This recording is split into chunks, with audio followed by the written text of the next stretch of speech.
Hi everyone, welcome back to another video from Apps Academy. In this video, I'm going to show you how to change language in Grammarly application using your mobile device. You can change the language setting within the Grammarly app to match the type of writing you are doing, whether it is in American English, British English, Canadian English, or Australian English. Here's how you do it. First of all, open up the Grammarly app on your mobile device, on or your desktop, and then once you're in the home page logged in, go ahead and tap on the account button at the bottom right corner. Within the account menu, tap on Manage Account Settings. Within the account menu, go ahead and tap on Language Preference. From the Language Preference tab, select your preferred language, choose from the English variant, example American English, British English, and so on.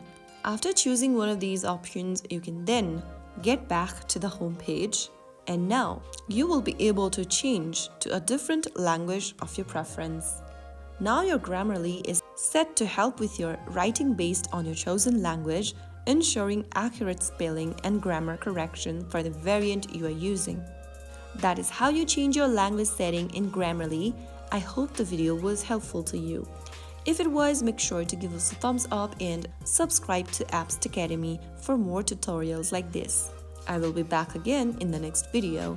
Thank you for watching.